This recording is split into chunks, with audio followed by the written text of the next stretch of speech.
বন্ধুরা এই দেখো কেকটা আমি কেটে নিয়েছি আর ভেতরটা দেখো কত সুন্দর হয়েছে আর কতটা নরম আর স্পঞ্জি হয়েছে। দেখো ওপর থেকে যে আমি টুটি ফুটিটা দিয়েছিলাম ওটার জন্য আরো বেশি ভালো লাগছে। সামান্য চাল দিয়েই যে এত সুন্দর কেক বানানো যায় তোমরা একবার না বানালে বিশ্বাসই করবে না। আর এই চাল দিয়ে কেকটা আমি কিভাবে বানালাম তোমরা পুরো রেসিপিটা দেখো, খুব ভালো লাগবে। বন্ধুরা মৌমিতা ইয়াম্মি কিচেনে তোমাদের অনেক স্বাগত। আমি চলে এসেছি প্রত্যেক দিনের মতো আজকেও আবার একটা নতুন রেসিপি নিয়ে। আর আজকে আমি বানাবো খুব সহজভাবে একদম নিরামিষ কেক।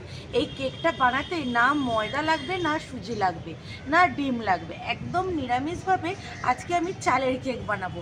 হ্যাঁ বন্ধুরা, তোমরা শুনে হয়তো অবাকই হয়ে গেলে, আজকে আমি একদম চালের কেক বানাবো। আর এই চালের কেকটা বন্ধুরা আমি আগে কখনো বানাইনি, আজকে আমি প্রথম বানাবো আর বানিয়ে দেখবো কেকটা কেমন হয়। সেই জন্য আজকে ভাবলাম বন্ধুদের সাথেও শেয়ার করা যাক আজকের এই চালের কেকটা। চালের কেক বানানোর জন্য এখানে আমি 200 গ্রাম গোবিন্দভোগ চাল নিয়েছি। আমি আজকে গোবিন্দভোগ চালেরই কেকটা বানাবো। গোবিন্দভোগ চালের একটা খুব সুন্দর গন্ধ হয়, সুন্দর একটা ফ্লেভার আসবে।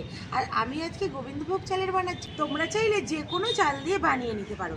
এখানে আমার 200 গ্রাম চালটাকে আমি ভালো করে ধুয়ে পরিষ্কার করে 2 ঘন্টা জল দিয়ে ভিজিয়ে রেখেছিলাম। ভিজিয়ে রাখার পরে চালটা দেখো কতটা ফুলে গেছে। চালটা এখন আমি জলটা একদম ঝরিয়ে নিয়েছি, চালের মধ্যে একটুকু জল নেই। এখন আমি এটা একটা মিক্সিং জারের মধ্যে নিয়ে নেব। মিক্সিং জারের মধ্যে আমি চালটা ঢেলে নিচ্ছি।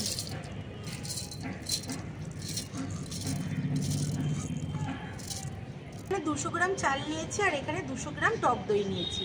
আজকের এই কেকের রেসিপিটা আমি দই দিয়ে বানাবো, তার জন্য আমুলের একটা আমি টক দই নিয়ে নিয়েছি। টক দইটাও আমি এখন চালের মধ্যে দিয়ে দেব। আর চালটা তোমরা যেরকম পরিমাপে নেবে সেরকম পরিমাপেই টক দইটা নিতে হবে।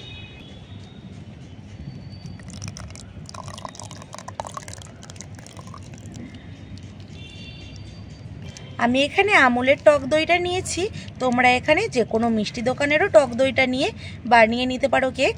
আর এখানে একটুকু আমি জল ব্যবহার করব না। এই চাল টক দই একসঙ্গে আমি একটা মিহি পেস্ট করে নেব। বন্ধুরা এখানে চাল আর দইটাকে আমি ভালোভাবে একটা মিহি পেস্ট করে নিয়ে চলে এসেছি। এই দেখো কত সুন্দর একটা মিহি পেস্ট করে নিয়ে চলে এসেছি। আর এখানে একটা আমি বাটি নিয়েছি, এই বড় বাটির মধ্যে এই পেস্টটাকে আমি ঢেলে নেব।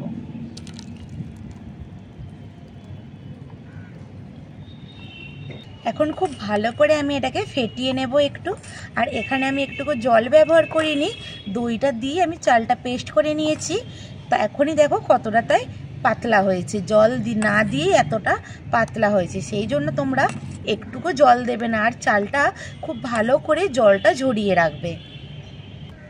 এখানে দই আর চালটা যে পেস্ট করে রেখেছিলাম, এখানে আমি এখন পরিমাণ মতো চিনি দেব। চিনিটা আমি আগে থেকে গুঁড়ো করে রেখেছি, চিনিটা তোমরা কম বেশি করে নিয়ে নিতে পারো। আমি এখানে পরিমাণ মতো চিনি গুঁড়োটা দিয়ে দিলাম। আর এখানে দেবো 1/2 চামচের মতো বেকিং পাউডার, আর দেবো 4 ভাগের 1 ভাগ বেকিং সোডা। বেকিং সোডাটা খুব বেশি দিতে যাবে না, তাহলে কেকটা ভালো হবে না। সব কিছু দিয়ে খুব ভালো করে এখন মিশিয়ে নেব।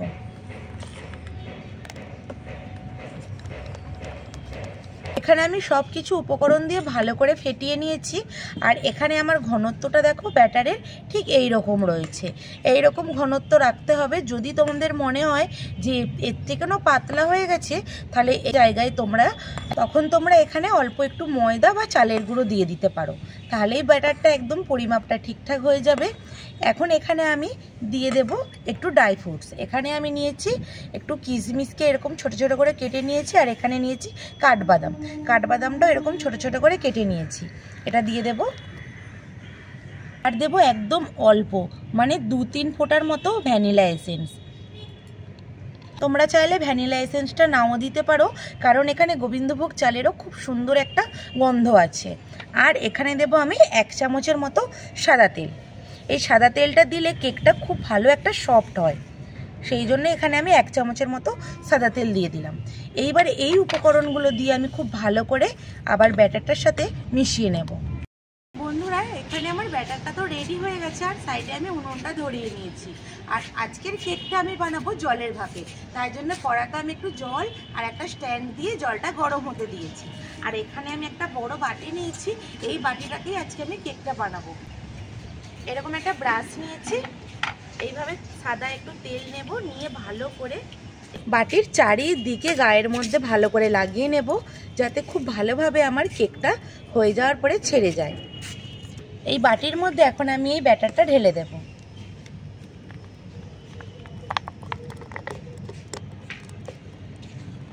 ভালো করে এইভাবে একটু সেট করে নিলাম, যাতে কোথাও হাওয়া ঢুকে না থাকে। আমি এখানে একটু টুটি ফুটি নিয়েছি, টুটি ফুটিটা উপর থেকে ছড়িয়ে দেব। তোমরা চাইলে এখানে অনেক রকমের ড্রাই ফ্রুটস দিয়েও সাজিয়ে নিতে পারো, যাতে একটু দেখতে ভালো লাগে কেকটা, তার জন্য আমি এখানে টুটি ফুটিটা দিয়ে দিলাম। টুটি ফুটিটা দেওয়ার পরে বন্ধুরা দেখো দেখতে কত সুন্দর লাগছে, কালারিং টুটি ফুটি রয়েছে, সেই জন্য দেখতে কত ভালো লাগছে। এখানে আমার জলটা গরম হয়ে গেছে বন্ধুরা, এখন এই কেকের বাটিটা এখন আমি স্ট্যান্ডের মধ্যে বসিয়ে দেব। স্ট্যান্ডের ওপরে আমি দিয়ে দিয়েছি কেকটা হওয়ার জন্য, আর এখন আমি এটাকে চাপা দিয়ে দেব। আর এখন মিডিয়াম আছে আমি 10 মিনিট কেকটা হতে দেব। 10 মিনিট হাতে থাকলেই কেকটা আমাদের হয়ে যাবে। 10 মিনিট হয়ে গেছে, চাপাটা খুলে দেখে নেব কেকটা আমার হয়েছে নাকি।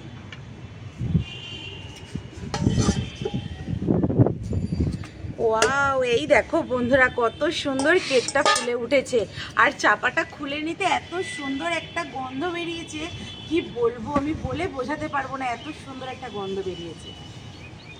কেকটা পুরোপুরি হয়েছে নাকি তার জন্য আমি একটু চেক করে নেব। এখানে একটা ছুরিকে এইভাবে আমি ঢুকিয়ে নিচ্ছি। এই দেখো বন্ধুরা একদম পুরো হয়ে গেছে কেকটা। এটা কিন্তু ব্যাটারটা পাতলা ব্যাটারটা নয়, এটাই কেকেরই সাইডটা এইভাবে একটু লেগেছে। এখন আমি কেকটা নামিয়ে নেব।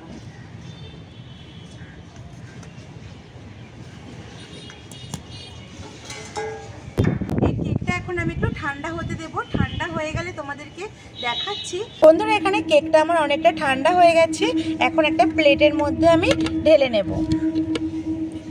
একটা প্লেটটাকে এইভাবে উপর করে দিয়ে পেছনটা এইভাবে চাপড়ে দেব। এই দেখো বন্ধুরা কত সুন্দরভাবে কেকটা পড়ে গেছে, আর ভেতরটাতে দেখো কত সুন্দরভাবে আমার সেট হয়েছিল, ওই জন্য গাটা দেখো কত সুন্দর রয়েছে। আর এখানে যে আমি কিশমিশ আর বাদামটা দিয়েছিলাম এটা এক জায়গাতেই পড়ে গেছিলো, সেই জন্য এটা এক জায়গাতেই রয়েছে। এখন আমি কেকটা সোজা করে নেব। এই দেখো বন্ধুরা সামান্য চাল দিয়ে জলের ভাপে যে এত সুন্দর কেক হয় আমি আগে জানতামই না, আজকেই আমি প্রথম বানালাম। আর প্রথম বানিয়ে দেখো কতটা আমি সুন্দর বানিয়েছি, আর কতটা নরম আর স্পঞ্জি হয়েছে কেকটা, আর দেখতে দেখো কত সুন্দর হয়েছে। আমি নিজেও ভাবতে পারিনি যে চাল দিয়ে এত সুন্দর আমি কেক বাড়িতেই বানিয়ে নেব। কেকটা এখন আমি কেটে তোমাদেরকে দেখাবো ভেতরটা কতটা স্পঞ্জি হয়েছে। এটা কেটে নেব ছুরি দিয়ে।